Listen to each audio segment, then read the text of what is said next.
ఇప్పుడు మనం యాగంటి క్షేత్రానికి బయలుదేరినాము కారులో. లోపల యాగంటి క్షేత్రానికి ఎలా వెళ్ళాలి ఏం కథ అనేది డిస్కస్ చేసుకుంటూ బయలుదేరదాము. ముందుగా బనగానపల్లె కా నుంచి 10 కిలోమీటర్ల దూరంలో నుంచి 10 కిలోమీటర్ల దూరం ఉంటుంది యాగంటి క్షేత్రము.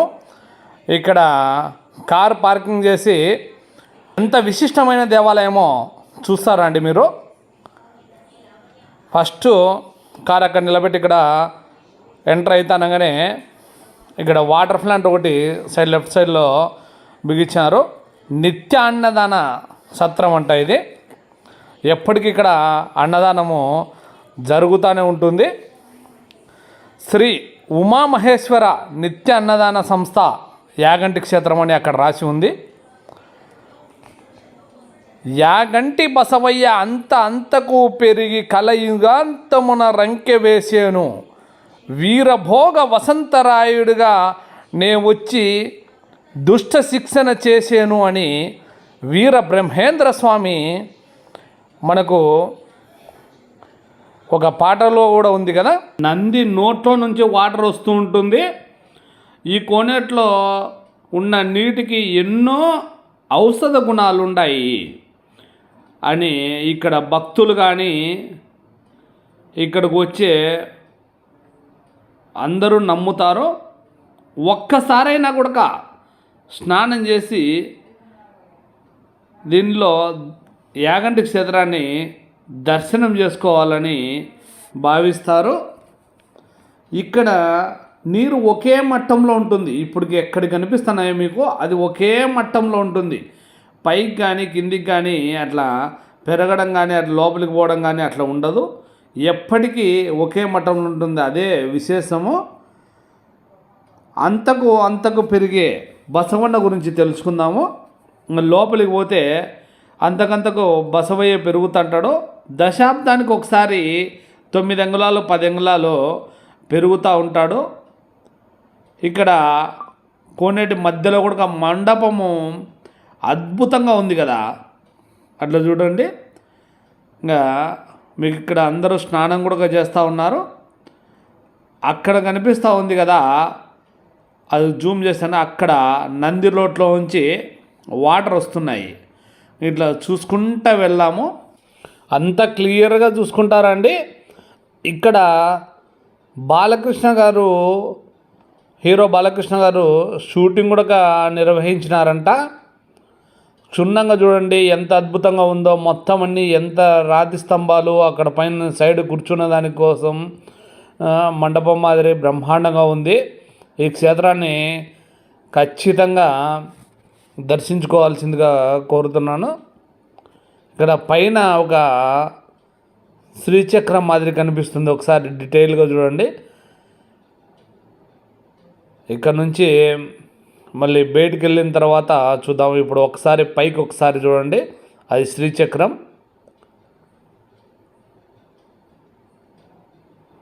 ఇప్పుడు కోనేరు నుంచి బయటికి వెళ్ళిన తర్వాత రాజగోపురం కనిపిస్తుంది. అది ధ్వజస్తంభం. ఆ గుహలోనే వెంకటేశ్వర స్వామి కొలువై ఉన్నాడు. ఈ రాజగోపురం ముందర కూడా షూటింగ్ జరిగింది. ఈ మధ్య కాలంలోనే బాలకృష్ణ గారు షూటింగ్ చేసినారు. ఇక్కడే ఈ యాగంటి క్షేత్రంలో ఈ స్టెప్స్ పైనే షూటింగ్ జరిగింది. ఆ కోనేటి పైన కొంచెం అక్కడక్కడ యాగంటి క్షేత్రంలో అయితే షూటింగ్ చేసినారు. 5 అంతస్తుల రాజగోపురం ఇది. 5 అంతస్తులు ఉంటుంది ఆ రాజగోపురం.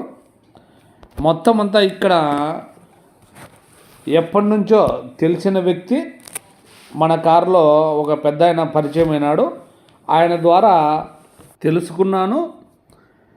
ముందు కర్నూలు జిల్లా, ఇప్పుడు నంద్యాల జిల్లా బనగానపల్లెకు 10 కిలోమీటర్ల దూరంలో ఈ యాగంటి క్షేత్రం. 5 అంతస్తుల ఈ రాజగోపురం. ఈ క్షేత్రంలో వెంకటేశ్వరుని స్వామి విగ్రహం ప్రతిష్ఠించాల్సి ఉంది. కానీ వెంకటేశ్వర స్వామి విగ్రహానికి చిన్న లోపం, కాలి బొట్టనవేలు విరిగిపోయిందని ఆ విగ్రహం ప్రతిష్ఠిస్తే అపచారమని భావించిన అగస్త్య మహాముని శివుని అనుగ్రహం కోసం తపస్సు చేయగా స్వయంగా ఉమామహేశ్వరుని రూపంలో నేనే కొలువు తీరుతానని అగస్త్య మునికి మాట ఇవ్వడం జరిగింది. వెంకటేశ్వర స్వామి విగ్రహాన్ని ఆ కొండలలో ఉన్న గుహపై ప్రతిష్ఠించమని ఆదేశించాడని ఇక్కడ కథనం. ఇప్పుడు అంతకంతకు పెరిగే పెద్ద జీవకళ ఉట్టిపడే నంది గురించి తెలుసుకుందాము. ఈ 4 స్తంభాలు కనిపిస్తున్నాయి కదా, ఈ 4 స్తంభాల చుట్టుకారం, ఆ నంది చుట్టుకారం ప్రదక్షిణలు చేసేవారంట పూర్వం పెద్దోళ్ళు. ఇప్పుడు గర్భగుడిలోకి ఎంటర్ అయినాము. ఫుల్ లైటింగు, అంత లైటింగ్ ఉంది. కొంచెం అట్లా ఇట్లా కనిపిస్తుంటుంది. ఉమామహేశ్వర స్వామి అక్కడ శివలింగము ఆ పక్కనే ఇమేజ్ రూపంలో మీకోసమని అక్కడ పెడుతున్నాను చూడండి. ఇదంతా గర్భగుడిలోకి వీడియో అలౌ లేదని చెప్పారు, అందుకనే సరిగా తీయలేకపోయాము. ఇంకా బయటకు వచ్చిన తర్వాత వీరభద్ర స్వామి అని కూడా ఉంది చూడండి. ఇదంతా గర్భగుడి, స్వామివారి శివలింగము, ఉమామహేశ్వర స్వామి శివలింగము, వీరభద్ర స్వామి. ఇంక ఇట్లే బయటకు వెళ్తున్నాను కదా, ఇట్లా బయటికి వచ్చిన తర్వాత ఇది బయట ఎట్లా ఉందో అట్లా చూడండి. మొత్తం అంతా ఈ కొండల మధ్యన చాలా అద్భుతంగా ఉంటుంది.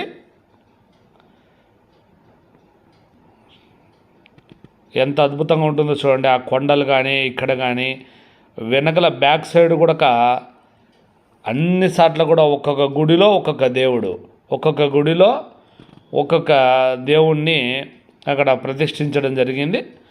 ఇంకా ఇక్కడ నుంచి వెళ్ళిన తర్వాత ఇక్కడ స్వామివారిని కొంచెం దర్శనం చేసుకొని వెళ్ళిన తర్వాత ఒకసారి మీకోసం మళ్ళీ నందీశ్వరుని చూడండి. మొత్తం అంతా స్తంభాలు, కరెక్ట్ స్తంభాలు తగిలింది అనమాట. ముందు ఇట్లా ప్రదక్షిణ చేసేవాళ్ళు, ఇప్పుడు స్తంభాలు అసలు తీర్మానంగా తగిలింది. మీరు కావాలంటే వచ్చి చూసుకోవచ్చు. ఇట్లా స్తంభం అసలు ఏమాత్రం గ్యాప్ లేకుండా ఆ స్తంభాలు పడిపోతాయేమో అని అనిపించింది. ఈ నందీశ్వరుడు లేచి రంకె వేస్తాడంట. మరి ఎప్పుడు కలియుగాంతం వస్తే అప్పుడు లేచి రంకె వేసినప్పుడు బ్రహ్మేంద్ర స్వామి ఖచ్చితంగా అంటే వీర భోగ వసంతరాయుడు అనే పేరుతో చూడండి మొత్తం అంతా అట్లా స్తంభాలకు గ్యాపే లేకపోకుండా వచ్చేసాడు నందీశ్వరుడు. స్వామి జన్మిస్తాడంట వీరభోగ వసంతరాయుడుగా. ఆయన కాలజ్ఞానం ఉంది కదా, అందులో రాసి ఉంచాను. ఇది బయట నుంచి ఎట్లా ఉందో చూడండి. ఎట్లా మొత్తం అంతా డీటెయిల్డ్గా చూపిస్తాను. ఇది యాగంటి క్షేత్రం ఫుల్ డీటెయిల్స్. ఆయనే పెద్ద ఆయన మనకు మన కారులో మధ్యలో దారిలో ఆయన దీని చుట్కారం, ఈ నంది చుట్కారము నేను ఖచ్చితంగా అంటే ప్రదక్షిణ చేసినా అని చెప్తున్నాడు. అది నిజమెంతో అబద్ధమెంతో ఆ భగవంతునికే తెలియాలి. నేనైతే ఖచ్చితంగా ఆయన చాలా వయసే ఉన్నట్లుంది, 70-80 సంవత్సరాలు. ఆయనైతే ఆ నంది చుట్కారము ప్రత్యక్ష సాక్షి, ఆయనే మనకి చేశానని చెప్తాడు. ఇక్కడ కొబ్బరికాయలు కొట్టే స్థలము. కొబ్బరికాయలు కొట్టుకున్న తర్వాత ఇక్కడ ఒక చిన్న కోనేరు అని ఉంది. ఇక్కడ చిన్న కోనేరు, బయట చిన్న నంది. ఈ చిన్న కోనేరులో నుంచి ఆ పెద్ద కోనేరులోకి వాటర్ వెళ్తాయి. ఈ చిన్న కోనేరులోకి కొంచెం జాగ్రత్తగా దిగండి, కొంచెం ఏటవాలుగా స్టెప్స్ ఉన్నాయి. ఈ చిన్న కోనేరులోకి ఆ పైన కొండలలో నుంచి ఈ చిన్న కోనేరులోకి వాటర్ వచ్చి ఈ చిన్న కోనేరు నుంచి పెద్ద కోనేరులోకి వాటర్ పోయేట్లుగా నంది నోట్లో నుంచి వాటర్ వెళ్ళేట్లుగా అరేంజ్ చేసినారు. ఎంత స్వచ్ఛమైన వాటర్ ఉన్నాయో ఈ చిన్న కోనేరులో చూడండి ఒకసారి. జాగ్రత్తగా అక్కడ చూడండి ఆ జల ద్వారా ఎలా ఉట్టి పడుతుందో మీరే చూడొచ్చు. ఆ కొండల్లో నుంచి ఆ జల ద్వారా చిన్న కోనేరులోకి అట్లా ఎప్పుడు ఎనీ టైం అట్లా వస్తూనే ఉంటాయి. నీళ్ళు అయిపోయేదేమి ఉండదు. కొంచెం ఎడవాళ్ళగా ఉన్నాయి. స్టెప్స్ అయితే కొంచెం చూసి దిగండి, జారితే ప్రమాదం. ఈ తర్వాత బయటకు వచ్చిన తర్వాత ఎట్లా ఉందో చూడండి. ఇంకట్లా అక్కడ శివలింగం, నంది. ఇప్పుడు ఇది కనిపిస్తూ ఉంది కదా, వెంకటేశ్వర స్వామి కొలువై ఉన్న గుహ. ఈ వెంకటేశ్వర స్వామి ఆ గుహలోనే కొలువైనాడు. చాలా అద్భుతంగా ఉంటుంది. అక్కడికి మా పిల్లోడు ఆడ దిగి వస్తున్నాడు కదా, చాలా అద్భుతంగా ఉంటుంది. స్టెప్స్ కానీ అవన్నీ కానీ ఖచ్చితంగా ఎక్కి వెంకటేశ్వర స్వామిని దర్శనం చేసుకొని రండి. ఇక్కడ అటు సైడ్ దాటుకోవడం దానికి బ్రిడ్జి మాదిరి కట్టినారు. మొత్తం ఇక్కడ కోతులు కూడా అవి కొండముచ్చుల మాదిరిగా కనిపిస్తాయి. ఇట్లా మన పల్లెల్లో తిరిగే అట్లా కోతులు ఇక్కడ కనిపించలేదు. అట్లా కొంచెం ఇవో రకం పెద్ద రకం కోతుల మాదిరి కనిపిస్తున్నాయి. ఇది బ్రిడ్జి ద్వారా అవతలికి నడుచుకొని వెళ్ళి చాలా అద్భుతంగా ఉంటుంది యాగంటి క్షేత్రం అయితే. అట్లా వెళ్ళి దర్శనం చేసుకొని రావాలి.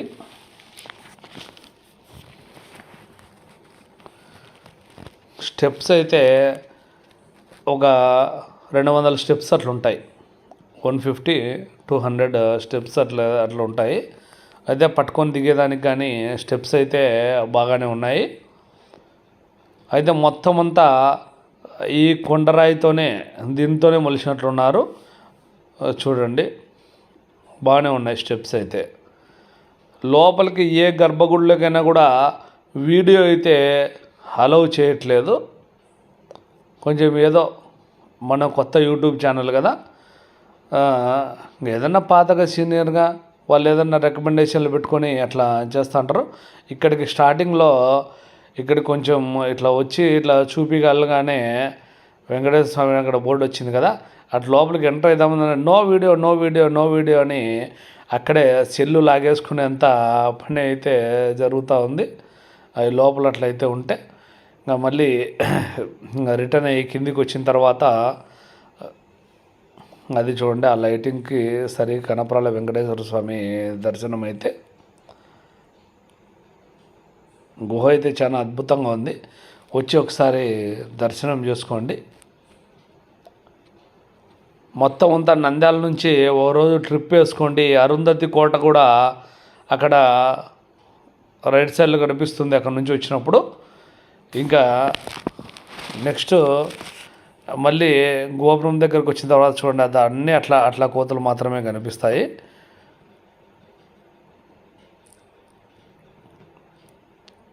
అన్నీ ఇలాంటి కోతులే కనిపించేది. మామూలుగా మన ఊర్లలో ఉన్న కోతులు అయితే కనిపించవు ఇక్కడ యాగంటి క్షేత్రంలో. మరి అది ఏమి విశేషం అయితే మనకు తెలీదు. పూర్వం అగస్త్యముని తపస్సు చేస్తుండగా ఈయనను కాకులు తపోభంగం చేయడానికి చూశాయని, అందుకని ఆయన కాకులకు శాపం పెట్టాడంట. ఇక్కడ ఈ ప్రదేశంలో ఏ కాకి వాలకుండుగాక అని. అందుకని ఇక్కడ చూస్తే ఒక్క కాకి కూడా మీకు యాగంటి క్షేత్రంలో కనిపించదని ఇక్కడి వాళ్ళు చెప్తూ ఉంటారు. అందుకే నేను ఒక్క కాకి కూడా కనిపించలే ఈ యాగంటి క్షేత్రంలో. బ్రహ్మంగారు చెప్పినట్లు యాగంటి బసవయ్య లేచి రంకేస్తే కలియుగ అంతం అవుతుందంట. ఇక్కడికి రావాలంటే నంద్యాల నుంచి వచ్చే వాళ్ళైతే కన్నా బనగానపల్లి వరకు బస్సులు ఉన్నాయి, ఇంకా ఆటోలు కూడా ఉంటాయి. మళ్ళీ బనగానపల్లి నుంచి యాగంటి క్షేత్రానికి ప్రతి అర్ధగంటకు ఒక బస్సు కానీ ఆటోలు కానీ ఖచ్చితంగా ఉన్నాయంట. వచ్చి పోయేదానికైతే ఎలాంటి అవరోధం అయితే లేదు. మీరు అసలు సిసలైన చూడాల్సిందే. ఇప్పుడు ఈ ఘాట్ రోడ్ కనిపిస్తుంది కదా, ఈ ఘాట్ రోడ్ అమ్మడిత పైకి వచ్చి చూస్తేనే ఈ యాగంటి క్షేత్రం ఆడ ఒక వ్యూ పాయింట్ కూడా ఉంది. మేము కారు నిలబెట్టిన చాట కొంచెం బ్యాక్ సైడు. ఇక్కడ నుంచే మీరు చూడాల్సింది కూడా ఎంత అద్భుతంగా ఉంటుందంటే ఈ కొండల పై వరకు ఉంది కదా, పై వరకు ఇట్లే ఉంటుంది ఈ రోడ్డు అయితే. రోడ్డు కూడా చాలా అద్భుతంగా ఉంది. ఇప్పుడు చూడండి, ఇది అసలు సిసలైన కూడా మొత్తం యాగంటి. అది ఇంకా ఊర్లో ఆడ ఏమేమి పెట్టుకున్నారో ఎంత వాళ్ళ షాప్లో అవన్నీ. ఇక్కడ ఉండడానికి స్టే చేసేదానికైతే నాకైతే పెద్దగా వీలు ఉండదని అనిపిస్తూ ఉంది.